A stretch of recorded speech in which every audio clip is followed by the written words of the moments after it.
shall fill every heart with joy.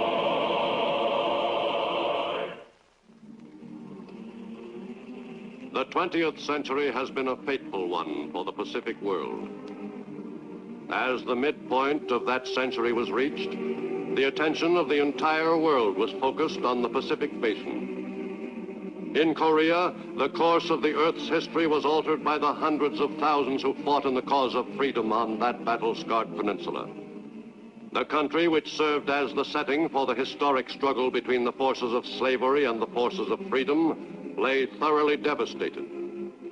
Faced with the overwhelming job of rebuilding their country, the people of Korea began their task with virtually nothing to build on. But the country was not laid waste in vain. The men who had fought against the invaders from the north in Korea were part of the first fighting force to resist aggression by direct military action on behalf of the United Nations of the free world. This determined resistance against superior forces served notice to the world at large of the integrity of the United Nations.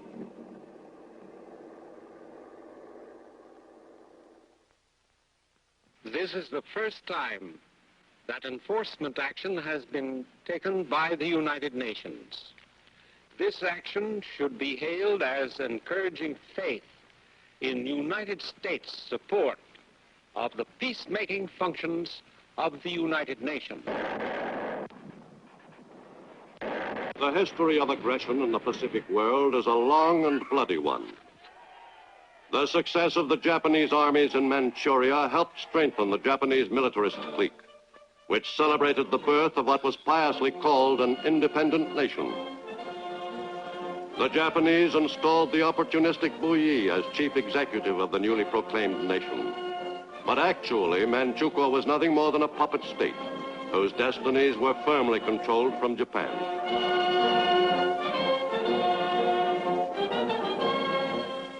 This high-handed seizure of Manchuria was taken under consideration by another body of nations dedicated to preventing aggression, the League of Nations. Japan's delegate Matsuoka protested his country's innocence. It is a matter of common knowledge that Japan's policy is fundamentally inspired by a genuine desire to guarantee peace in the Far East and to contribute to the maintenance of peace throughout the world. Japan, however, finds it impossible to accept the report adopted by the Assembly.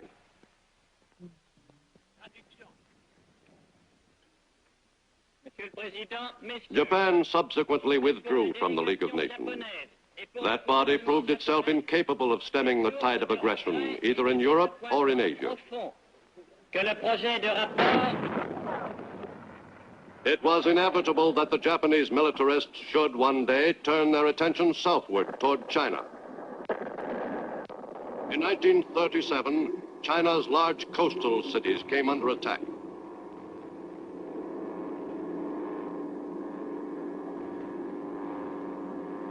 In China, Japan's pattern for conquest was firmly established. The Chinese became the first refugees of the struggle which was to grow into the Second World War. Shanghai fell to the aggressors in November 1937, and the Japanese tightened their grip on the mainland of Asia. 4 years later, Japan's program of aggression in the Pacific had grown to staggering proportions. From a point 300 miles off Oahu, Japanese planes took off on the strike which marked the start of World War II in the Pacific.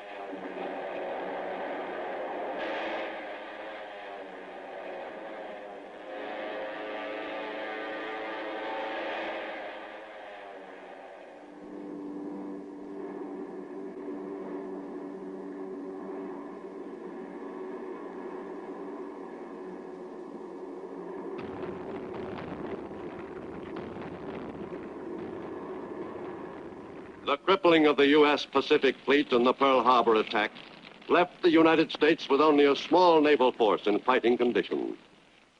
The careful employment of that inadequate complement of ships was the job of Admiral Chester Nimitz, Commander-in-Chief Pacific Fleet.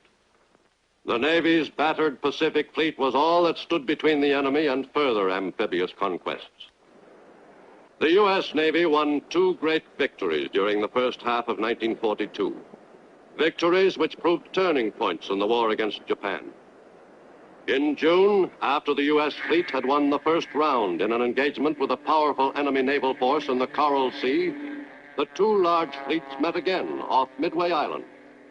As in the Coral Sea battle, the naval engagement at Midway was primarily an air action.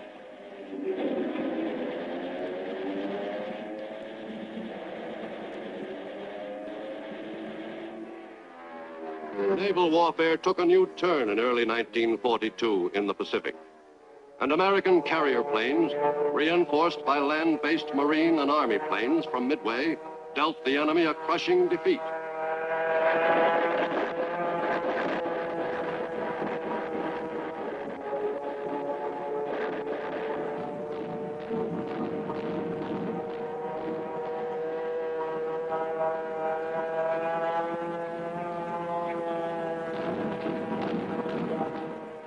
The U.S. Navy had paid back the Japanese for Pearl Harbor. In those early months of war in the Pacific, American fighting forces were woefully under strength, ill-prepared for the job of stopping the Japanese advances. In the Aleutians, which lie between North America and Japan's home islands, the U.S. garrisons were particularly undermanned. American air units were severely handicapped by the unpredictable weather and by the generally difficult terrain.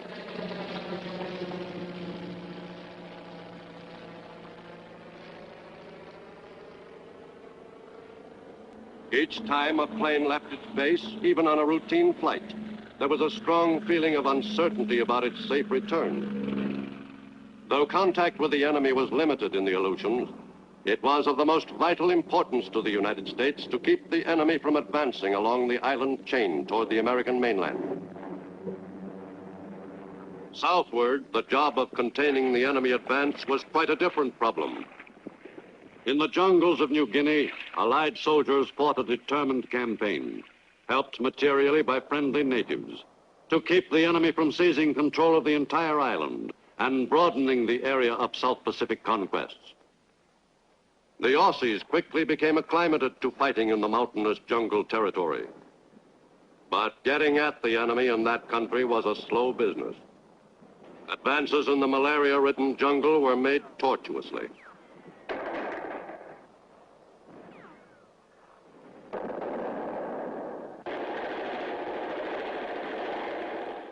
Though the Aussies sometimes felt they'd been forgotten, there was evidence from time to time that they weren't really isolated after all.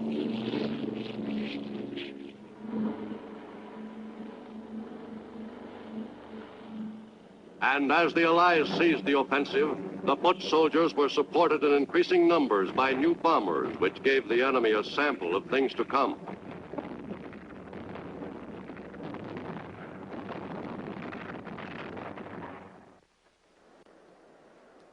On a tiny coral atoll named Tarawa in November 1943, the United States opened a new assault toward Japan from another direction.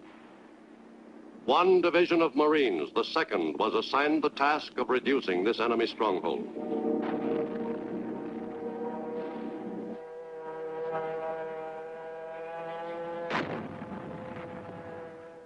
Tarawa was one of the most heavily fortified positions in Japan's outer defense ring. The 76-hour battle for that atoll assumed epic proportions.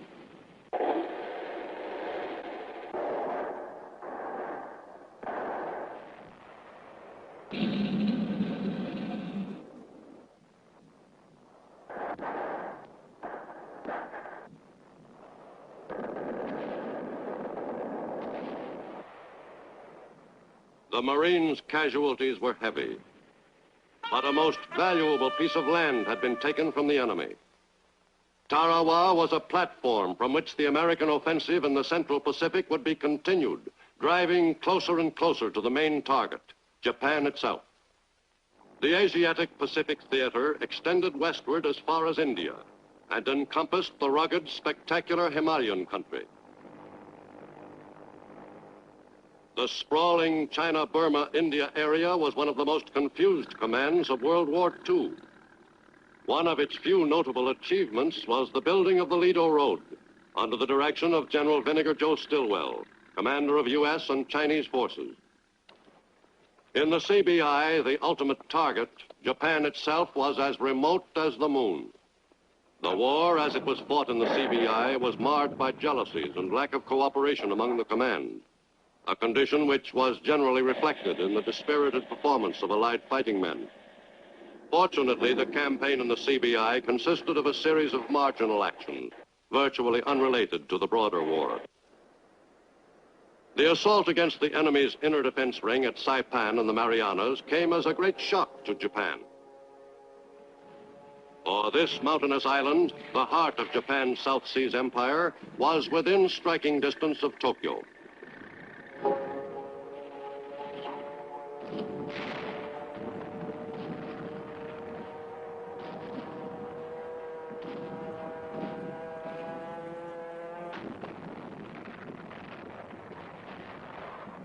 The fight for Saipan was one of the toughest of the Pacific War.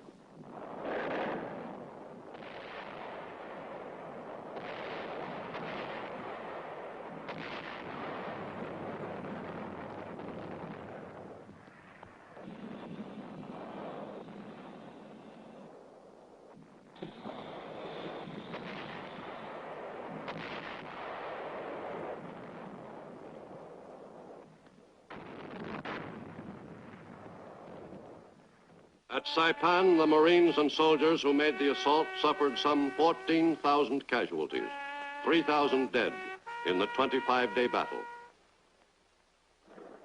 Still farther west, an invasion of the Philippines was made at Leyte Island. With the assault on the Philippines by American GIs who had driven north and west through the New Guinea jungles, a promise made 2.5 years earlier was kept. 2 years ago, I said to the people of the Philippines whence I came, I shall return. I repeat those words. I shall return. Nothing is more certain than the ultimate reconquest and liberation from the enemy of those and adjacent lands. America's newest long-range bombers, the powerful B-29s, took off on missions over the Japanese homeland beginning in late 1944. The trip from bases in the Marianas to Japan and return totaled some 2,500 miles, just about all of it over water. No other heavy bombers in any theater had such an assignment. Finally, after 7 hours, the enemy's homeland lay just ahead.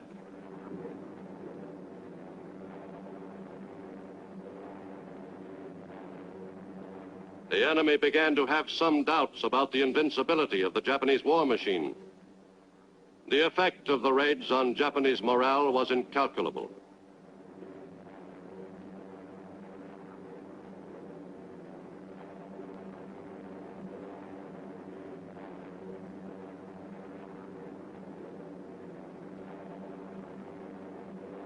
Inevitably, the submarine was destined to play an important part in the Navy's war in the Pacific. Throughout the war, the exploits of American subs were generally classed as secret for security reasons. But their achievements, though unpublicized, were notable. Down periscope. During World War II, U.S. subs accounted for 63% of the total of Japanese merchant shipping sunk in the Pacific, and nearly a third of the enemy's combat ships sent to the bottom.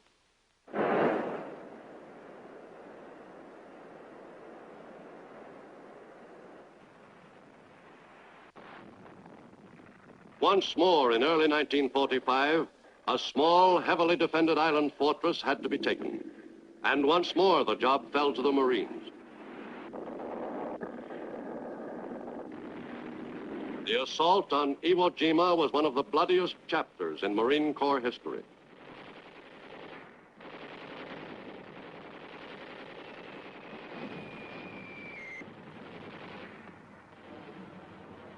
3 divisions of Marines inched forward in the face of heavy fire from a thoroughly dug-in enemy.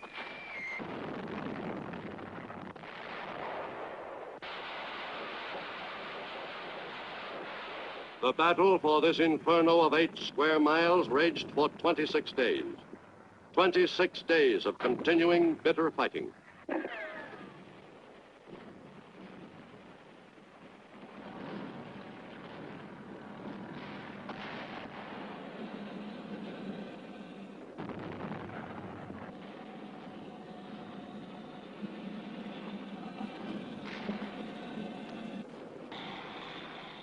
The Marines lost 5,000 dead and 17,000 wounded, but the rocky island was in American hands. In April 1945, an assault was made against an enemy-held stronghold even closer to Japan, at Okinawa. Offshore, kamikaze attacks on American ships by enemy suicide pilots reached a final frenzied peak.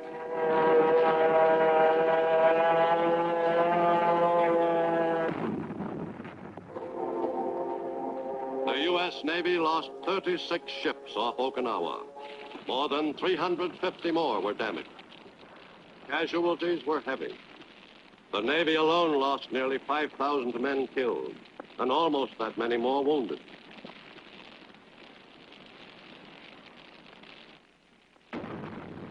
But U.S. forces had successfully fought their way to the shore of Japan itself. In the 7 divisions of soldiers and Marines on Okinawa, there were nearly 40,000 casualties, 7,000 of them dead. With Japan bracing itself for an invasion of its homeland, a different kind of attack provided a terrifying conclusion to World War II.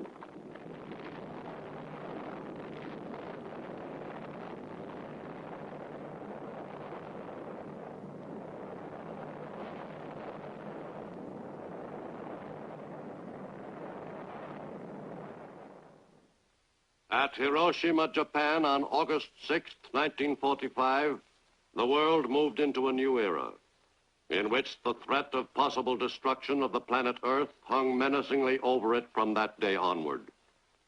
Less than a month later, in Tokyo Bay, on board the U.S. battleship Missouri, the formal surrender of Japan was made to officers of the Allied governments engaged in the war against that nation.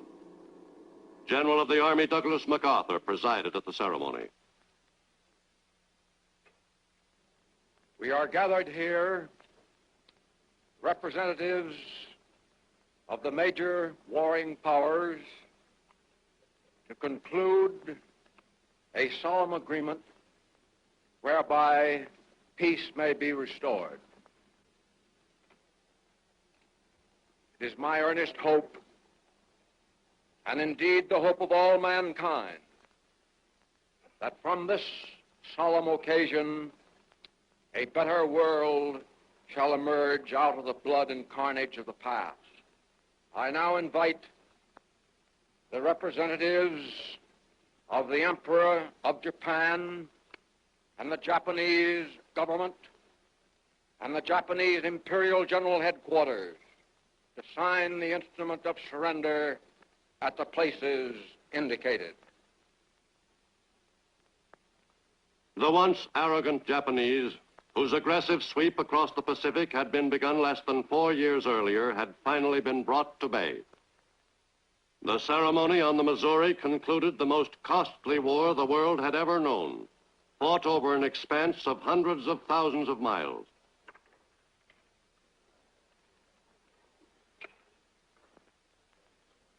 On that cloudy September morning in Tokyo Bay, it seemed that a lasting peace had surely been brought to the Pacific and to the world. Let us pray that peace be now restored to the world and that God will preserve it always. These proceedings are closed. The enemy was finally completely defeated. The future of Japan was now the concern of the Allies, and particularly of the United States. The administration of Japan in the years directly following the end of World War II was firm and efficient. The American Army supervised the operation of the conquered country, assisted by Japanese who had been classed as trustworthy helpers for the overtaxed Americans.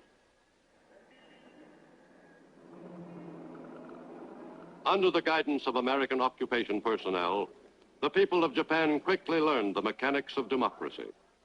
Despite the dislocation of its national attitude, the country rapidly recovered its composure. But before 5 years had passed, a new aggressor put an end to peace in the Pacific.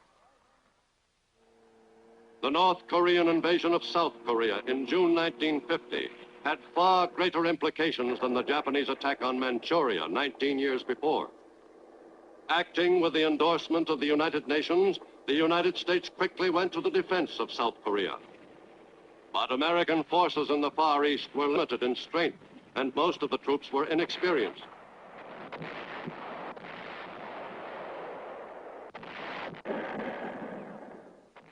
Through the summer of 1950, American GIs fought on courageously against overwhelming odds. At headquarters of the United Nations, the Korean fighting won top priority on the discussion agenda. The Soviet delegate referred several times to, quote, the aggression of which the United States is guilty against the Korean people, end quote. This statement has been repeated over and over through every Soviet-inspired channel on Earth. We've had it telegraphed to us by others, and we've heard it again today. It is a lie. It is a big lie. The debate continued through the summer. Who then is supporting the United Nations Charter and working for peace? The 53 members of the United Nations who are assisting the Republic of Korea. Is the Soviet Union one of the 53? No. By August 1950, the other free nations of the world were sending troops to the support of South Korea. Britain sent 13,000 soldiers to join U.S. troops in the lines. The UN forces were further swelled by the arrival of 5,000 Filipino soldiers. Most of the nations which had fought in the Pacific War sent troops to South Korea. Australia's diggers, who had fought so well in the steaming jungles of New Guinea, arrived to battle under the UN banner.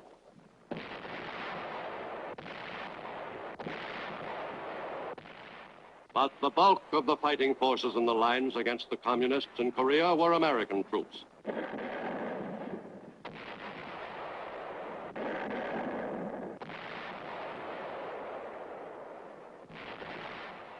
As the tide of battle swept down into South Korea, then north almost to the border of Manchuria, then south again, and finally north across the 38th parallel once more, U.S. soldiers and Marines fought savagely to demonstrate beyond any doubt that the U.S. is prepared to stand behind the UN in resisting the aggressor.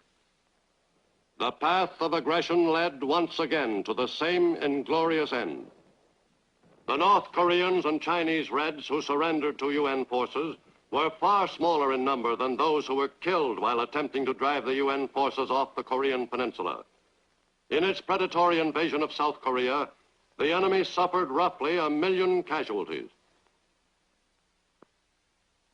Finally, just 1 year after the invasion of South Korea, Soviet delegate to the UN, Yakov Malik, indicated that perhaps the wind from the east was shifting.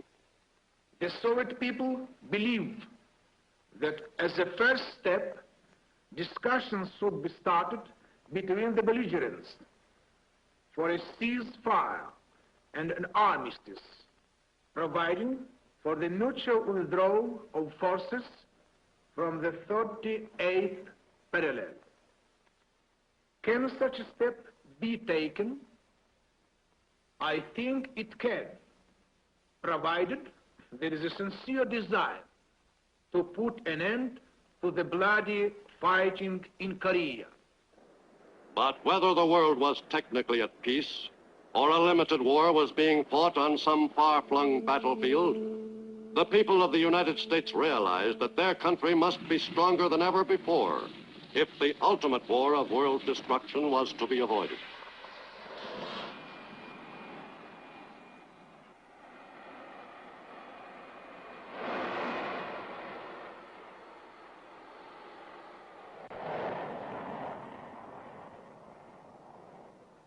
In the Pacific, on Eniwetok Atoll, the strength to resist any aggressor was being developed to the utmost. On the efforts of the men occupied there depended the life or death of the free world.